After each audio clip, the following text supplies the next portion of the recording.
Installing the staple system. This system is suitable for large installations and lends itself to irregular shaped rooms. First off, the insulation for the UFH should be fitted to a flat surface. This is important as the sheet insulation must be fully supported for maximum strength. Insulation depth and quality should be as required by design or building regulations, whichever is greater. Confirm with your building inspector that the insulation used is correct before proceeding with the installation of UFH. External walls should also be insulated to building standards to prevent heat loss. Preparing the floor. An expansion strip is required to accommodate expansion that occurs within the screed as a result of it heating up. This strip should be fitted around the room's perimeter and taped to the membrane. The joints must then be securely taped over.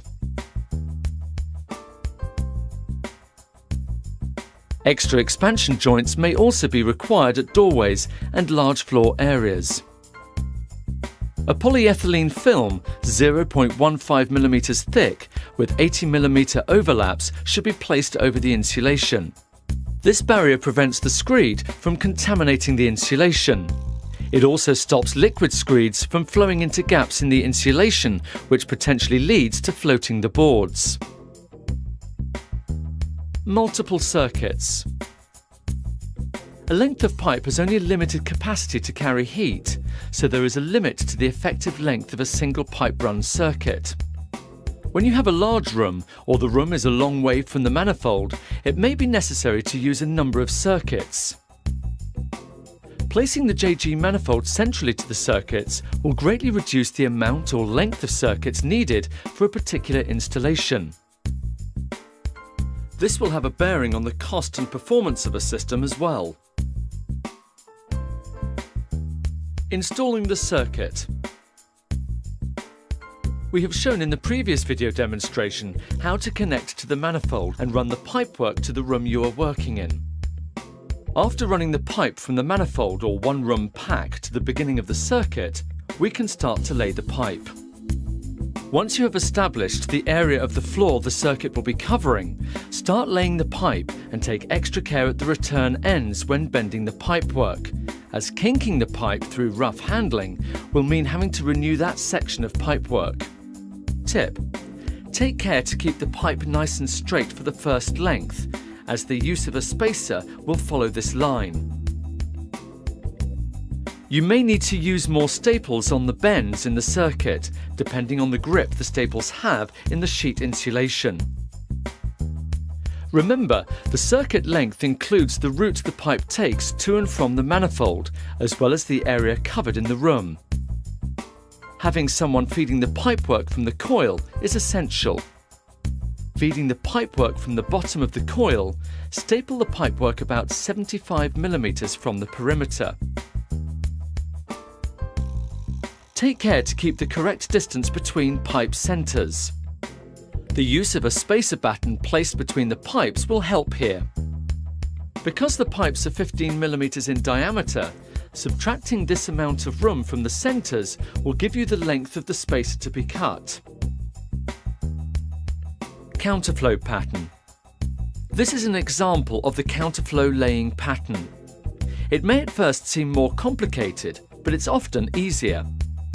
When installing counterflow, the pipe is laid and stapled in a spiral pattern, moving into the centre of the circuit where a double return is performed.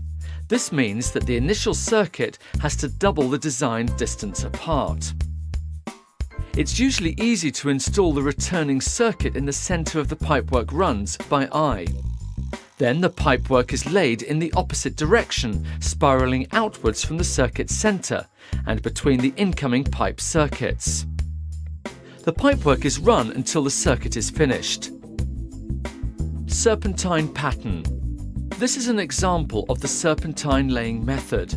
As you can see, the pipework is laid in parallel lines and is returned at the end of each run.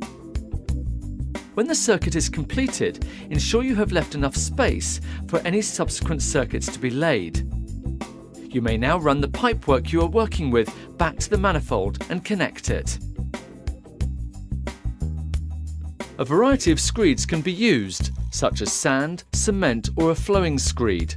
The screed is typically 50 to 65 mm thick. When laying the screed, care should be taken to ensure that the screed is compacted around the pipe properly. Most screeded floors require 28 days after laying before preheating can begin. However, calcium sulfate screeds may need only 7 days after laying. Check with the manufacturer for specific drying times. Under no circumstances should the UFH be used for speeding up the drying period. If the UFH is being installed when there is a possibility of freezing conditions, suitable antifreeze should be added to protect the pipework. The system will need to be flushed out and refilled prior to operation. When turning on initially, the temperature of the blending valve should be set to the lowest setting, 25 to 30 degrees, and run for 2 to 3 days before building up the temperature over the next couple of days.